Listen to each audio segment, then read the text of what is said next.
अस्सलाम वालेकुम बेटा, कैसे हैं आप लोग? खैरियत से हैं? अच्छा, आज हमने जो है ना वो एक तीसरे एल्गोर की तरफ मूव करना है जो कि जनरेटिव एआई के बिहाइंड पे होता है। हमने गैन पढ़ लिया, हमने वीएई पढ़ लिया।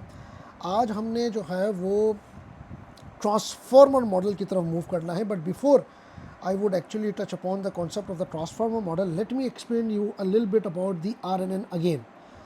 Recurrent Neural Network और ट्रांसफॉर्मर मॉडल को पढ़ने से पहले RNN एंड LSTM, ये दो कॉन्सेप्ट को आपको समझना ज़रूरी है। क्यों?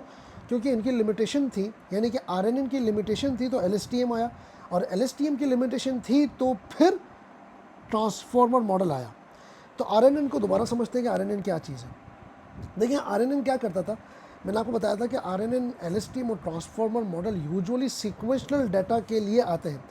कोई समझ लें कि कोई कंटेंट आपने क्रिएट करना है, कोई टेक्स्ट जो है वो आप चाह रहे हैं और आप चाहते हैं कि वो मेमोरी भी रखे, फ्यूचर के टेक्स्ट को प्रिडिक्ट भी करे। तो इन सब के लिए, यानी कि कॉन्टेक्सुअल चीज़ों के लिए, टेक्स्ट चीज़ों के लिए ज़्यादातर हमारे पास RNN, LSTM और TM इस्तेमाल होते हैं, यानी कि ट्रांसफॉर्मर मॉडल। ट्रांसफॉर्मर मॉडल जो है ना वो एक्सट्रीम फॉर्म है, ठीक है। ये एक्सट्रीम फॉर्म है जो कि यूजुअली चैट जीपीटी के बैकअप पे इस्तेमाल हो रही होती है। लेकिन उसको समझने से पहले हम समझेंगे LSTM, और LSTM को समझने से पहले हम समझेंगे RNN। तो आइए RNN समझते हैं, RNN क्या चीज़ है। देखिए, फॉर एग्जांपल अगर मैं एक एक सेंटेंस के अंदर एक एक वर्ड पढ़ रहा हूँगा ना, तो उसको मैं कहूँगा कि सीक्वेंशियल डाटा के अंदर मैं एक एक वर्ड को दिमाग में रख रहा हूँ। फॉर एग्जांपल अगर मैं कहूँ Ali went to Lahore yesterday, Ali went to Lahore yesterday.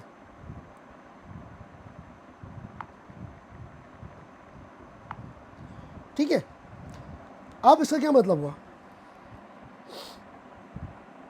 इसका मतलब ये हुआ कि अगर बैकअप पे RNN लगा हुआ है और मैं फॉर एग्जांपल जीपीटी को या मैं किसी भी मॉडल को ये कहता हूँ कि यार ज़रा मुझे इसकी समरी बना कर दो, या मैं इसके साथ इसके साथ खेलना चाह रहा हूँ, मैं इसको कहूँ कि भाई इसके ऊपर थीसिस लिख के दो, इसका कॉम्प्रीहेंशन बना के दो, इसका मतलब बताओ, तो वो क्या करेगा? वो वर्ड बाय वर्ड पढ़ेगा। पहले अली को पढ़ेगा, फिर लाहौर को पढ़ेगा, फिर यस्टरडे को पढ़ेगा, वेंट को पढ़ेगा। वो वर्ड बाय वर्ड पढ़ेगा। टू को पढ़ेगा, वो वर्ड बाय वर्ड पढ़ेगा, ठीक है। और हर दफ़ा वर्ड पढ़ने के बाद वो क्या करेगा? वो इसको प्रोसेस करेगा। यानी कि ये एक ही वक्त में एक ही डाटा को, एक ही वर्ड को प्रोसेस करता है, ठीक है जी। एक ही वर्ड को क्या करता है? प्रोसेस करता है। यानी कि फॉर एग्जांपल जब ये अली को पढ़ेगा तो इसके बैकअप पे क्या है? कुछ भी नहीं है। जब ये वेंट को पढ़ेगा तो इसके बैकअप पे क्या है? अली, इसको याद रखेगा। फिर ये टू को पढ़ेगा तो इसके बैकअप पे क्या है? वेंट, इसको याद रखेगा। फिर लाहौर पढ़ेगा तो लाहौर के बैकअप पे क्या है? टू, इसको याद रखेगा। फिर यस्टरडे पढ़ेगा, यस्टरडे के बैकअप पे क्या है? लाहौर, इसको याद रखेगा। तो इसका मतलब क्या हो गया कि RNN क्या करता है? डाटा को प्रोसेस करता है, process data one step at a time. एक वक्त में एक ही डाटा को प्रोसेस करेगा, while carrying information from previous step से इंफॉर्मेशन को कैरी करेगा। ये करता है RNN, ठीक है। अब इसकी रियल वर्ल्ड एप्लीकेशन भी मैं आपको बता देता हूँ। मैंने आपको पहले भी बताया था कि फॉर एग्जांपल आप गूगल के कीबोर्ड के अंदर कुछ भी लिखते हैं, या किसी भी कीबोर्ड के अंदर मोबाइल में आप कुछ लिखते हैं, और जब आप लिखते हैं हाउ आर, तो वो आपको नेक्स्ट वर्ड प्रेडिक्ट करके बता देता है कि सर आप जो है ना वो यू लिखना चाह रहे हैं। वो नेक्स्ट वर्ड खुद ही प्रेडिक्ट करता है। क्यों? क्योंकि RNN के अंदर जब वो इसको स्टडी करेगा हाउ को, फिर जब इसको स्टडी करेगा आर को, तो वो खुद ही प्रेडिक्ट करेगा कि सर नेक्स्ट वर्ड वो यू ही लिखना चाह रहा होगा, क्योंकि वो ट्रेन मॉडल है। तो वो एक एक वर्ड को पिक करके पिछली इंफॉर्मेशन करके आपके नेक्स्ट सेंटेंस को पूरा करता है। इसको हम कहते हैं RNN, ठीक है। और वो RNN क्यों प्रेडिक्ट करता है, यानी कि यू इसने इसलिए प्रेडिक्ट किया क्योंकि उसने याद रखा कि उसके बैकअप पे आर है और आर ने याद रखा कि उसके बैकअप पे हाउ है, तो इसने इस तरीके से वर्ड को प्रेडिक्ट किया। इसको हम कहते हैं RNN। अब मसला RNN के साथ एक है, ये तो बड़ा ज़बरदस्त किस्म की हमने टेक्नोलॉजी सीख ली RNN, जो मैंने आपको शायद पहले ही बताई थी, लेकिन एक मसला RNN के साथ है। और वो मसला RNN के साथ क्या है कि RNN के साथ मसला ये है कि सर वो 2, 3, 4, 5, 6 वर्ड तो याद रख लेगा, लेकिन अगर आप इसको फॉर एग्ज़ाम्पल आप इसको अगर 500 पेज का नॉवेल दे देंगे ना, तो शायद नहीं बल्कि हकीकत में वो क्या कर सकेगा, वो याद नहीं रखेगा कि सर वो पेज 1 में क्या था। यानी कि उसकी जो मेमोरी है ना, RNN की जो मेमोरी है ना, वो बड़ी प्रॉब्लम है, ठीक है ना। यानी कि RNN को जो प्रॉब्लम आती है, इस एल्गोरिथम को जो प्रॉब्लम आती है, वो ये प्रॉब्लम आती है कि वो स्ट्रगल करता है, स्ट्रगल टू रिमेंबर क्या, information from beginning of long sequence को तो दिमाग में रखेगा, लेकिन छोटी सीक्वेंस को दिमाग में रख सकता है, बड़ी सीक्वेंस को दिमाग में नहीं रख सकता। ये इसके साथ प्रॉब्लम है, और इस प्रॉब्लम को हम कहते हैं लॉन्ग टर्म मेमोरी प्रॉब्लम। अच्छा, ये इंसान के साथ भी होता है। किसी इंसान को आपने देखा होगा कि फौरी थोड़ी छोटी चीज़ें याद रहती हैं, और किसी इंसान को जो है वो आप उसको ज़्यादा बड़ी सीक्वेंस बताएंगे तो उसको याद नहीं रहेगा, ठीक है ना। तो उस बंदे को हम क्या कहेंगे कि सर इसके साथ लॉन्ग टर्म मेमोरी जो है ना, लॉन्ग टर्म मेमोरी प्रॉब्लम है, ठीक है। तो ये एल्गोरिथम के साथ भी आता है लॉन्ग टर्म मेमोरी प्रॉब्लम। इसको ख़त्म करने के लिए क्या आया, LSTM,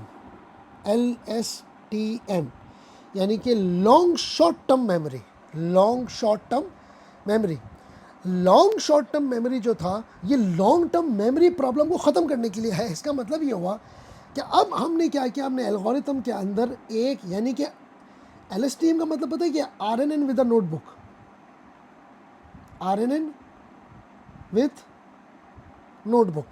हमने RNN को अब नोटबुक दे दी कि भाई तू एक काम कर, तू याद मत रख, तू लिख ले, अब हर चीज़ लिख लो।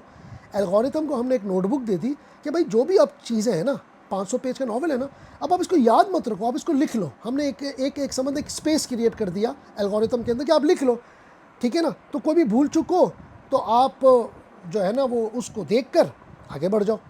तो RNN with a notebook is called the LSTM, that is long short term memory problem. यानी कि हर दफ़ा हम जो भी इंफॉर्मेशन देंगे किसको, LSTM को, ठीक है, यानी कि updated version of the RNN को, तो वो लिखेगा अब इसको, ताकि वो भूल ना सके। Are you getting my point और नॉट? फॉर एग्जाम्पल देके समझाता हूँ। फॉर एग्जाम्पल आपने बताया कि अच्छा, वो लिखेगा भी बड़ी समराइज वर्जन के अंदर कि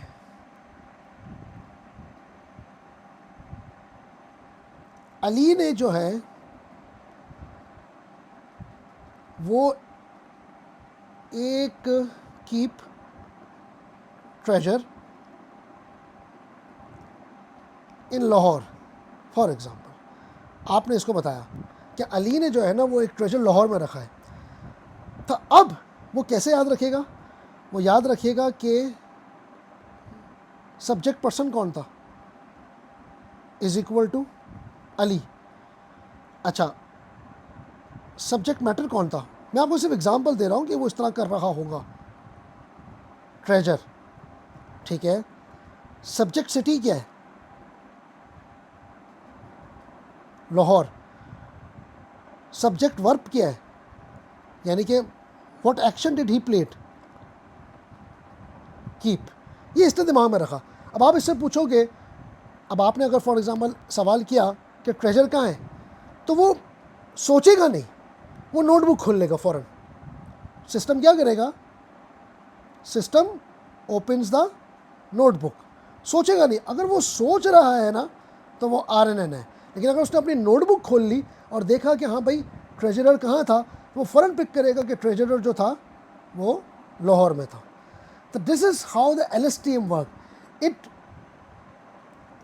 ये क्या करता है, ये कुछ इन्फॉर्मेशन को दिमाग में रखेगा और लॉन्ग इन्फॉर्मेशन को नोटबुक में डाल देगा, यानी कि स्टोर कर देगा, ताकि इसको कोई प्रॉब्लम ना आए। आपकी जितनी भी एप्लीकेशंस हैं, फॉर एग्जांपल ये जो सीरी, एलेक्सा, वॉइस असिस्टेंट्स, ये सब की सब पहले RNN पे थी, फिर LSTM पे आई क्योंकि इनके अंदर मेमोरी भी थी, और अब ये क्या कर चुकी है सर, अब ये आ गई है ट्रांसफॉर्मर मॉडल की तरफ। अब ट्रांसफॉर्मर मॉडल का वजूद जो है ना वो क्यों आया? Are you getting my point? हम ट्रांसफॉर्मर मॉडल का वजूद अब सीखेंगे कि सर RNN की जो लिमिटेशन थी वो तो LSTM के अंदर ख़त्म हो गई, ठीक है। अब ट्रांसफॉर्मर मॉडल यानी कि LSTM के अंदर क्या ऐसी लिमिटेशन थी जो कि ट्रांसफॉर्मर मॉडल ने ख़त्म करी, और अब ट्रांसफॉर्मर मॉडल इस्तेमाल होता है, चाहे वो गूगल असिस्टेंट हो, एलेक्सा हो, सीरी हो, या कोई भी और इन्फॉर्मेशन आप और भी कोई सिस्टम हो, इसके अंदर transformer model the most updated version better than LSTM। अब ट्रांसफॉर्मर मॉडल क्यों वजूद में आया? देखिए, फॉर एग्जांपल अगर मैं आपको एग्जांपल से समझाता हूँ, अगर मैं ये लिखूँ कि Ali went to bank, Ali went to bank, ठीक है। Now question is Ali went to bank, खाली मैं ये लिखूं। अब मुझे एक बात बताएं, सिस्टम को कैसे पता चलेगा कि ये बैंक कौन सा है? Is it a financial bank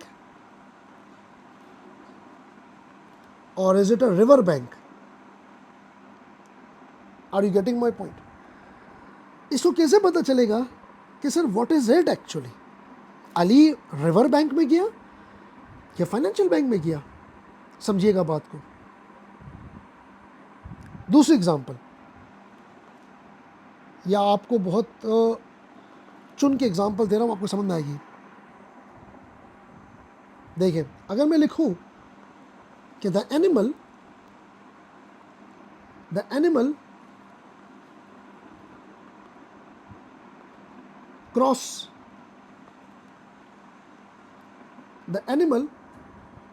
animal did not cross the road because it was too tired, ठीक है, because it was too tired। सवाल ये है कि थका कौन, एनिमल या रोड? समझ में आ रही है बात? यहां पे जो टायर्ड हुआ वो कौन हुआ, एनिमल या road? Are you getting my point? इसकी जगह कुछ और भी हो सकता है। अब सवाल सर ये है, सवाल पता है क्या है, ट्रांसफॉर्मर मॉडल ने इस प्रॉब्लम को ख़त्म करा और इसने क्या बोला, उसने कहा यार rather than studying the sentence word by word, हम क्या करेंगे, हम इम्पॉर्टेंट वर्ड को दिमाग में रख कर पूरा सेंटेंस पढ़ेंगे और सेंटेंस पढ़कर उसकी कॉन्टेक्चुअल मीनिंग निकालेंगे। मतलब मान लीजिए अगर मैं बोलूँ Ali went to the bank and, for example अगर पूरा सेंटेंस होता एंड डिपॉजिटेड मनी, तो अब मुझे समझ में आ जाता है कि सरकार this is a financial bank. लेकिन अगर मैं एक एक वर्ड पढ़ूं तो हो सकता है कि मैं किसी जगह आके फंस जाऊं। तो ट्रांसफॉर्मर मॉडल क्या करता है, पूरे सेंटेंस को पढ़ेगा और इंपॉर्टेंट वर्ड्स निकालेगा। फॉर एग्जांपल इसने बैंक में आकर अगर ये फंस गया कि ये बैंक कौन सा था, तो यहाँ पर आकर ये डिपॉजिट मनी दिमाग में रख कर ये अपने अंडरस्टैंडिंग को बेहतर कर देगा। Are you getting my point? इसको अच्छा, इसी तरीके से ये यहाँ पर the animal did not cross the road because it was too tired. अब यहाँ सेंटेंस पढ़ के हमें पता चलता है कि सर जो थका वो एनिमल था, वो रोड नहीं हो सकता। रोड वैसे भी नहीं थकता, कैसे थकेगा, लेकिन एनिमल थका, ठीक है, एनिमल ही थकेगा ना। अब ये कैसे पता चला, इसलिए क्योंकि इसने एनिमल, रोड और टायर्ड का रिलेशनशिप देखा होगा। तो याद रखिएगा, ट्रांसफॉर्मर मॉडल क्या काम करता है? ट्रांसफॉर्मर मॉडल सबसे पहले अटेंशन, कौन से वर्ड के ऊपर ज़्यादा फोकस्ड है। दूसरी बात, रिलेशनशिप, वर्ड का आपस में रिलेशनशिप क्या है। Are you getting my point? ये पूरे सेंटेंस को दिमाग में रख कर फैसला करेगा, ना कि वर्ड बाय वर्ड। और LSTM या RNN ये दोनों वर्ड बाय वर्ड पढ़ते थे। एक मेमोरी लॉन्ग टर्म के लिए रखता था, एक मेमोरी शॉर्ट टर्म के लिए, एक मेमोरी रखता ही नहीं था, मतलब नोटबुक नहीं रखता था। ट्रांसफॉर्मर मॉडल क्या करेगा? पूरे सेंटेंस को दिमाग में रखेगा। इसी तरीके से फॉर एग्जाम्पल, अगर मैं एग्जाम्पल ले रहा हूँ, अगर मैं चैट GPT को बोलूँ कि मेरे 200 वर्ड का जो एसे है ना, उसको पढ़ो और उसकी समरी क्रिएट करके दो, तो चैट GPT के बैकअप पे कौन सा मॉडल लगा हुआ है? Transformer model. अब एक तरीका, पुराना तरीका ये है फॉर एग्जांपल कि वो इस तरह पढ़े। फॉर एग्जांपल ये वर्ड लिखा हुआ है, एक सेंटेंस लिखा हुआ है, the boy is playing cricket. अब वो क्या करे? अलग अलग वर्ड पढ़े, the boy is playing cricket, अलग अलग पढ़े। ये टाइम भी लेगा और कॉन्टेक्चुअल सेंटेंस, कॉन्टेक्चुअल मीनिंग भी लूज कर देगा, रिलेशनशिप भी नहीं देखेगा। मेथड 2 क्या है? ये पहला मेथड था। मेथड 2 क्या है सर? ट्रांसफॉर्मर। अब ट्रांसफॉर्मर क्या करेगा इस केस के अंदर? ये पूरे सेंटेंस को एक साथ पढ़ेगा। मतलब the boy is playing cricket, इसको हम कहते हैं ट्रांसफॉर्मर, कि हाँ एक बच्चा क्रिकेट खेल रहा है और ये टाइम भी बचाएगा। तो ट्रांसफॉर्मर मॉडल की बेटा क्या डेफिनेशन हो गई? A transformer model is an AI model that reads the entire sentence. Transformer model क्या करता है भैया? ट्रांसफॉर्मर मॉडल जो है वो इंटायर सेंटेंस को रीड करता है, ना कि वर्ड बाय वर्ड को। इंटायर सेंटेंस को रीड करेगा, पहली बात, एट वंस, पहला। दूसरा, फोकस ऑन इंपॉर्टेंट वर्ड्स, जिसको हम कहते हैं अटेंशन, कि अटेंशन किस वर्ड के ऊपर है। दूसरा, creates relationship between words, relationship create करेगा और फिर उसके बाद मीनिंग समझेगा। Are you getting my point?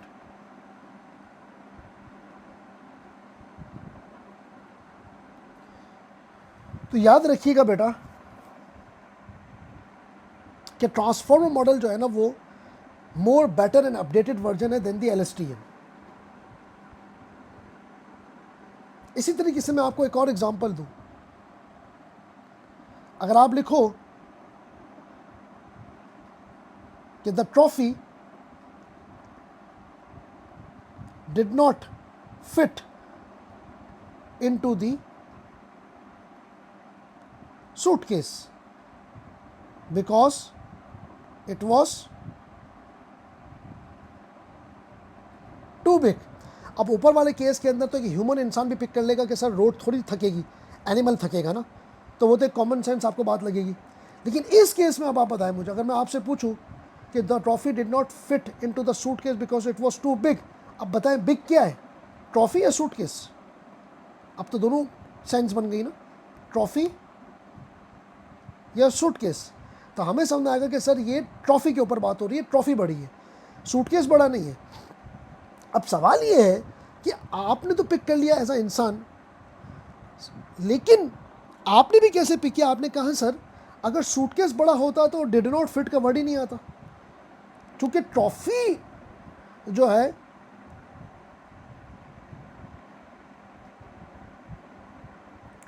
है वो बड़ी है, इसीलिए तो फिट नहीं आ रही। Are you getting my point? अगर फॉर एग्जाम्पल सूटकेस बड़ा होता तो ट्रॉफी में डिड नॉट फिट का वर्ड तो नहीं आता।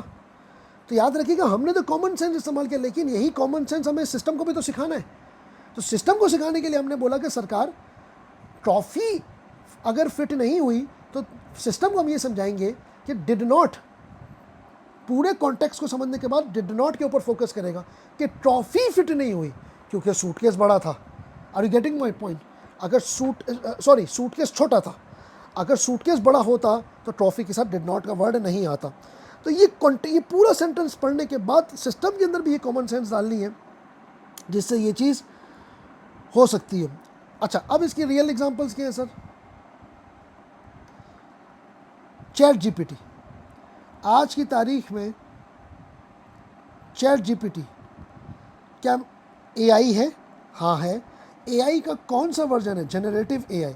और जनरेटिव एआई के बैकअप पे इसका जो एल्गो काम करता है वो ट्रांसफॉर्मर मॉडल काम करता है। अच्छा, कहीं कहीं एफएनएन भी करता है, आरएनएन भी करता है, लेकिन ज़्यादातर transformer model more advance model इस्तेमाल करते हैं। यानी कि एआई की एक्सट्रीम फॉर्म और एआई की एक्सट्रीम फॉर्म का एक्सट्रीम एल्गो टीएम वो काम करता है। तो याद रखिएगा मेरा बच्चा, अगर आप चैट जीपीटी से सिंपल ये सवाल कभी भी करेंगे कि explain blockchain in simple words, तो ये पूरे क्वेश्चन को रीड करेगा। फॉर एग्जांपल आप इससे कहेंगे कि explain blockchain in simple words, तो चैट जीपीटी क्या करेगा? ब्लॉकचेन को दिमाग में रखेगा, सिंपल को दिमाग में रखेगा, एक्सप्लेन को दिमाग में रखेगा, और अब आपको एक्सप्लेन करेगा, यानी कि अटेंशन देगा। पढ़ेगा पूरा, लेकिन कुछ वर्ड्स पिक करके अटेंशन देगा। इसी तरीके से गूगल ट्रांसलेट, इसी तरीके से जीमेल, आपकी एक चैट जीपीटी हो गई। दूसरा, अगर मैं आपको बताऊं, गूगल ट्रांसलेट जब आप करते हैं तो उसके बैकअप पे भी ये मॉडल्स लगे हुए होते हैं। इसी तरीके से जीमेल का स्मार्ट रिप्लाई,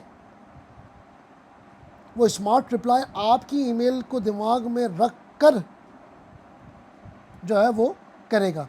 तो सर अब हम थोड़ा सा इसको समराइज़ करते हैं। सर गैंस क्या करता है? कंपटीशन करता है, ठीक है। वीएई क्या करता है? कंप्रेशन से सीखता है, कंप्रेशन करता है। इनकोडर, लेटर स्पेस, कंप्रेशन से सीखता है। और ट्रांसफॉर्मर मॉडल किससे सीखता है? अटेंशन से सीखता है। ये तीनों सीखते हैं, एक कंपटीशन से, एक कंप्रेशन से, एक अटेंशन से। तो यहाँ पर हमारा ट्रांसफॉर्मर मॉडल भी ख़त्म हुआ। आप इसको इंशाल्लाह बुक से पढ़ेंगे तो आपको जो है वो 100% चीज़ समझ में आ जाएगी। अपना बहुत ज़्यादा ख्याल रखिएगा। अस्सलाम वालेकुम, अल्लाह हाफ़िज़।